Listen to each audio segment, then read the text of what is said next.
పై కూడా అనుమానాలు, రకరకాల అనుమానాలు వస్తున్నాయి. ఆ పొలిటికల్ రాజకీయ నాయకులు ఎందుకు బెయిల్పై అనుమానాలు వ్యక్తం చేస్తున్నారు? ఈవెన్ సీఎం రేవంత్ రెడ్డి గారు కూడా కొద్దిసేపటి క్రితమే చిట్చాట్లో మాట్లాడుతూ బీజేపీ బీఆర్ఎస్ ఒప్పందంలో భాగంగానే కవితకు బెయిల్ వచ్చిందని ఒక ఇంట్రెస్టింగ్ కామెంట్ చేశారు. కాంగ్రెస్ నేతలంతా కూడా అదే రకమైన కామెంట్ చేస్తున్నారు. అసలు ఏంటి సుప్రీంకోర్టు బెయిల్ రావడానికి రాజకీయ కారణాలు ఉన్నాయా? ఆ పొలిటికల్ లీడర్స్ మనతో డిబేట్లో అందుబాటులో ఉన్నారు. బీఆర్ఎస్ నుంచి క్రిషాంక్, ఆ పార్టీ నాయకులు క్రిషాంక్ గారు అందుబాటులో ఉన్నారు. బీజేపీ నుంచి ఆ party MLA, Armoor MLA Rakesh Reddy గారు, కాంగ్రెస్ పార్టీ నుంచి ఆ పార్టీ దేవరకద్ర ఎమ్మెల్యే మసూదన్ రెడ్డి గారు కూడా మనకు లైవ్లో జాయిన్ అయ్యారు. వాళ్ళతో ఒకసారి మాట్లాడాక మళ్ళీ మీ దగ్గరికి వస్తాను. అంటే రాజకీయ ప్రమేయంపై వాళ్ళు చెప్పిన అంశాలు విన్న తర్వాత మీరు దానిపై రియాక్ట్ కండి. క్రిషాంక్ గారు, నిన్నటి నుంచి కవిత జైలుకు పోయినప్పుడు ఎంతైతే ఆరోపణలు వచ్చాయో, అంటే కవితను ఎందుకు జైలుకు పంపట్లేదు, బీజేపీ బీఆర్ఎస్ ఒక్కటే అని వచ్చాయి. ఇప్పుడు ఆమె బయటకు వచ్చినప్పుడు కూడా బీజేపీ బీఆర్ఎస్ ఒక్కటే కాబట్టి అండర్స్టాండింగ్లో బెయిల్ తొందరగా వచ్చింది. మనీష్ సిసోడియాకు 1.5 ఏళ్ల కాలం లోపల ఉన్నాడు, తొందరగా వచ్చేసింది. ఇంకా కేజ్రీవాల్కి ఇంకా రాలేదు. ఇది వాళ్ళ అలయన్స్లో భాగంగానే అనేది నిన్నటి నుంచి బీఆర్ఎస్, కాంగ్రెస్ కూడా అదే రకమైన. కాంగ్రెస్ వాదన మరో రకం, బీజేపీ వాదన ఇంకో రకంగా ఉంది. అభిషేక్ మను సింఘ్వి కవిత న్యాయవాది, ఆయనకే కాంగ్రెస్ రాజ్యసభ సీట్ ఇచ్చింది. ఆయన వాదించారంటే అర్థమవుతుంది ఆ రెండు పార్టీలు ఒకటే. ఇది రాజకీయంగా కూడా ఒక ఇంట్రెస్టింగ్ ఫ్యాక్టర్ అయింది, ఒక పాయింట్. రెండోది, నిన్న కవిత బయటకు వచ్చిన తర్వాత ఆమె చేసిన కామెంట్ చాలా ఇంట్రెస్టింగ్గా ఉంది. అసలు ఆమె ఎవరిని ఉద్దేశించి మాట్లాడారు, ఎందుకు మాట్లాడారు ఒకసారి విన్నాక మీరు దానిపై ఆన్సర్ చేయండి. 18 సంవత్సరాలు నేను రాజకీయాల్లో ఉన్నాను. ఎన్నో ఎత్తుపల్లాలు చూశాను. కానీ పర్సనల్ గా నాకైనా నా కుటుంబానికైనా ఒక తల్లిగా పిల్లల్ని వదిలి 5.5 నెలలు ఉండడం అన్నది చాలా ఇబ్బందికరమైన విషయం. ఎటువంటి ఇబ్బందులకు నన్ను నా కుటుంబాన్ని పాలు చేసిన వారికి తప్పకుండా వడ్డీ సమేతంగా చెల్లిస్తాం. సమయం వస్తుంది, తప్పకుండా చెల్లిస్తాం. ఇప్పుడు ఆమె రాజీ అయింది అంటే ఆ భాష ఆమెది అట్లుండదు. కవిత గారి భాష ఎలా ఉందంటే, శశికళ గారు ఛాలెంజ్ చేస్తారు చూడు తమిళనాడులో, అంతు తెలుస్తాననే భాష ఉంది ఆమె. ఆ భాష అది మంచిది కాదు. బీజేపీ గవర్నమెంట్ అలా చేయాలంటే కాబోయే ముఖ్యమంత్రి అని వాళ్ళు అనౌన్స్ చేసుకున్నారు. కేటీఆర్ నాన్న బొక్కలేయచ్చు, కేసీఆర్ నాన్న బొక్కలేయచ్చు, ఈమెను ఎందుకు వేస్తారు? ఈమె చీఫ్ మినిస్టర్ రేస్లో లేదు. మీకు ఎడ్యుకేట్ చేస్తున్నాను. ఆ మీద పగ ఉంటే, ఆ మీద ఇది కేసీఆర్ ప్రభుత్వం మీద లేకపోతే టీఆర్ఎస్ మీద పగ ఉంటే వాళ్ళని రైట్.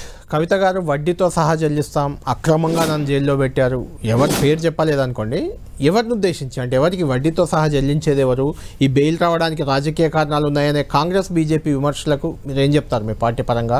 కవిత గారు కూడా ఇప్పుడే ల్యాండ్ అయ్యారు, చాలా ఉత్సాహంగా మీ కార్యకర్తలంతా, మీ నాయకులంతా కూడా చాలా ఉత్సాహంగా ఆమెకు సాదర స్వాగతం పలుకుతున్నారు ఎయిర్పోర్ట్లో. ఇంటి వద్ద కూడా హంగామా ఉంది.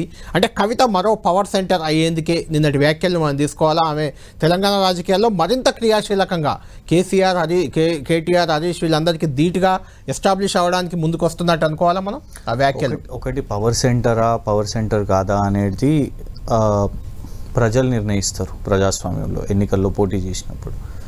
ఎందుకంటే వారు ఎంపీగా కూడా పనిచేశారు. కానీ ఎంత అవమానము, ఎంత ఇబ్బంది ఒక వ్యక్తిగా, ఒక మహిళగా వారు ఎంత పడ్డారో వారికే తెలుసు, వారి కుటుంబానికి కూడా తెలుసు, అందరికి కూడా తెలుసు. ఎందుకు అనంటే ఎంత దారుణంగా కొంత ఎంపీ స్థాయిలో ఉన్న వ్యక్తులు కూడా సారా క్వీను, లిక్కర్ క్వీను అని మాట్లాడారు. ఆ తర్వాత మీరు గమనిస్తే, ఎందుకంటే బతుకమ్మ విషయం మీద ఆమె కోర్టుకెళ్ళి కొట్లాడి పర్మిషన్లు తెచ్చి కూడా తెలంగాణ ఉద్యమ సమయంలో పర్మిషన్లు తీసుకొని వచ్చింది. అట్లాంటి బతుకమ్మ పూల చేతుల్లో కూడా సీసాలు పెట్టి అట్లాంటి ఇన్సల్ట్ చేయడం జరిగింది. ఖచ్చితంగా వాటన్నిటికీ కూడా సమాధానం నిన్న సుప్రీంకోర్టే చాలా స్పష్టంగా చెప్పింది. గౌరవ సుప్రీంకోర్టే పాయింట్ టు పాయింట్, కేవలం ఒక రిలీజ్ ఆర్డర్ రాలేదు, ఆధారం లేదు. ఒక ఆయననేమో మీరు అప్రూవర్గా పెట్టేస్తారు, ఇంకొక ఆయన అక్యూజ్డ్ కూడా కాదు, కానీ ఇక్కడనేమో సెలెక్టివ్ పికింగ్ చేసిరు మీరు అని అంటారు. మనం ఎన్నో డిబేట్లు కూడా చేసినాం, దాదాపు మీరే ఒక డజన్ డిబేట్లు దీని మీద పెట్టిరు. నోటీసులు వచ్చినప్పుడు పెట్టినరు, ఫోన్లు ఇచ్చినప్పుడు పెట్టిరు, వచ్చిన వాళ్ళు వచ్చారు, ఇవన్నీ కూడా జరిగినాయి. ఇవన్నిట్లో కూడా మేము అప్పుడే చెప్పినాం 306 సిఆర్పిసి, అప్పుడు సిఆర్పిసి ఉన్నప్పుడు కూడా ఏమని చెప్పినాము, అప్రూవర్ బేస్డ్గా ఎవరైనా చెప్పేదాన్ని కూడా it is not a reliable evidence అని అన్నారు. ఇవాళ గౌరవ సుప్రీంకోర్టు కూడా అదే చెప్తున్నది. మనం 2 సంవత్సరాల ముందు ఇదే చర్చించినాం. అయితే నేను మీ ద్వారా తెలంగాణ రాష్ట్ర ప్రజలను అడుగుతున్నా, ముగ్గురు ఉన్నారు, 3 స్టేట్మెంట్లు మనం గత 24 గంటల్లో చూసినాం. ఈ ముగ్గురులో ఎవరిని సీరియస్ తీసుకుందాం? గౌరవ సుప్రీంకోర్టు చేసిన వ్యాఖ్యలను సీరియస్ తీసుకుందామా, లేకుంటే గౌరవ ఈ దేశ సహాయ శాఖ హోంశాఖకు చెందిన కేంద్ర మంత్రి గారు బండి సంజయ్ గారు చేసిన వ్యాఖ్యలను సీరియస్గా తీసుకుందామా, లేకుంటే సాక్షాత్తు తెలంగాణ ముఖ్యమంత్రిగా నేడున్న రేవంత్ రెడ్డి గారు మాట్లాడింది సీరియస్గా తీసుకుందామా? తెలంగాణ ప్రజలు నిర్ణయించాలి. ఎందుకంటే సుప్రీంకోర్టు అయితే రాజకీయాలు చేయదు. ఎందుకంటే నరేంద్ర మోదీ గారు వచ్చి అసెంబ్లీ ఎన్నికల్లో ప్రచారం చేసి ఈ కేసు గురించి మాట్లాడారు. లబ్ధి దీంతో బెనిఫిట్ పొందిందా అంటే పొలిటికల్ స్టేట్మెంట్స్గా ఒక కోర్టులో జరుగుతున్న కేసు మా మీద రకరకాల ఆరోపణలు జరిగినాయి. ఎలక్షన్ స్పీచెస్గా కాంగ్రెస్ వాళ్ళు మాట్లాడారు, బీజేపీ వాళ్ళు మాట్లాడారు. కానీ దాని తర్వాత నిన్న కూడా గౌరవ సుప్రీంకోర్టు చెప్పిన అనంతరం కూడా ఇలా బండి సంజయ్ గారు అంటారు బీఆర్ఎస్ కాంగ్రెస్ ఒకటి అని, రేవంత్ రెడ్డి గారు అంటారు బీఆర్ఎస్ బీజేపీ ఒకటి అని. మరి సుప్రీంకోర్టుకి మీ ఒక హోం మంత్రిగా ఉన్న వ్యక్తి అండ్ ఒక ముఖ్యమంత్రిగా ఉన్న వ్యక్తి మీరే సుప్రీంకోర్టుని తప్పుపడుతున్నారా? ఇక దేశంలో ఎవరిని నమ్మాలి చెప్పండి? ఒక ముఖ్యమంత్రి ఒక హోంశాఖ మంత్రి గిట్లనే మాట్లాడితే ప్రజలు ఎటువైపు ఆలోచిస్తారు చూడండి. మీకే గౌరవం లేకపోతే సుప్రీంకోర్టు మీద ఎందుకు అనంటే ఇవాళ రకరకాల పాయింట్స్ మాట్లాడుతున్నారు. ముకుల్ రోహత్గి గారు ఇప్పుడు అభిషేక్ సింఘ్వి గారి గురించి ఎత్తిరు కదా, రఘునందన్ రావు గారు ఓవైసీ గారి కేసు కొట్లాడలేదా? వారు ఏ పార్టీ? రఘునందన్ రావు గారు భారతీయ జనతా పార్టీ. ముకుల్ రోహిత్కి కూడా బీజేపీ కదా. ఇంకోటి ఇప్పుడు ముకుల్ రోహిత్గి గారు మీరు బీజేపీ అని అన్నారు. డిఎల్ఎఫ్ రాబర్ట్ వాద్రా గారి కేసు అవును వాదించారు. రాబర్ట్ వాద్రా గారు ఎవరు? అడ్వకేట్స్ ఎవరి అయినా వాదించవచ్చు. ఈ బేసిస్ లో ఏదో సోషల్ మీడియాలో మాట్లాడినట్టు ఎక్కడనో మాట్లాడినట్టు కాదు కదా. ఒక ముఖ్యమంత్రి ఒకవైపు, ఇంకోటి హోం సహాయ శాఖ మంత్రి ఇంకోవైపు, వీళ్ళిద్దరు మాట్లాడితే డెఫినెట్ గా అర్థమైపోతుంది ఇది హైలీ పొలిటికల్ కేసు అని మేము డే 1 చెప్తున్నాం. రాజకీయాల కోసమే, రాజకీయ లబ్ధి కోసమే ఈ కేసు వేసిండ్రు, ఇబ్బంది పడ్డది, పోరాడింది, బయటికి వచ్చినాం. కానీ వాళ్ళకి కూడా వీళ్ళిద్దరు మాట్లాడలేరు కదా రాజకీయ. వాళ్ళతో మాట్లాడదాం. దాని ముందు అసలు వడ్డీతో సహా చెల్లిస్తాను, నన్ను ఇరికించారు అని ఎవరిని ఉద్దేశించి అన్నారు? అందరినీ. ఎవరిని? ఇప్పుడు ఇన్ని వ్యాఖ్యలు చెప్తున్నా ఇంతమందిని ఎవరెవరైతే వ్యక్తిగతంగా ఫస్ట్ కేసు అయినప్పుడు మీరు చూసిరు కదా, ఫస్ట్ డేనే కార్యకర్తలను ఇంటి వ్యక్తులనా? కవిత గారు అన్నది పార్టీలను కాదు, ఆ వ్యక్తులు వ్యవస్థలో ఉన్నారు కదా సార్. రైట్. ఆ వ్యక్తులు పార్టీలలో ఉన్నారు, ఆ వ్యక్తులు పదవులలో ఉన్నారు, రకరకాల పవర్ఫుల్ పదవుల్లో ఉన్నారు. ఇవన్నిటిని ఇప్పుడు మేము మాట్లాడుతున్న దాన్నే రేపు కవిత గారు పాయింట్ టు పాయింట్ ఎత్తుతారు. రైట్. మొత్తానికి కవిత తరఫు అడ్వకేట్ మోహిత్ రావు చెప్పిన ప్రకారం అసలు స్కామే కాదు అని మొదటి నుంచి కేజ్రీవాల్, కవిత మీరు అంతా చెప్తుందే మోహిత్ రావు గారు కూడా చెప్పారు. అయితే మనీష్ సిసోడియా అదే అడ్వకేట్గా ఆయన చెప్పారు, ఆయన అందులో ఇన్వాల్వ్ అయి ఉన్నారు, పాలసీ మ్యాటర్లో కవితకు సంబంధం లేదని చెప్తున్నారు. మీరు కవిత బయటకైతే బెయిల్పై బయటకు వచ్చింది, రేపటి నుంచి మీ కార్యాచరణ, బీఆర్ఎస్ కార్యాచరణ కానీ కవిత కార్యాచరణ కానీ ఏంటి? కార్యాచరణ వీళ్ళ అబద్ధాలను బయట పెట్టడమే పెద్ద కార్యాచరణ.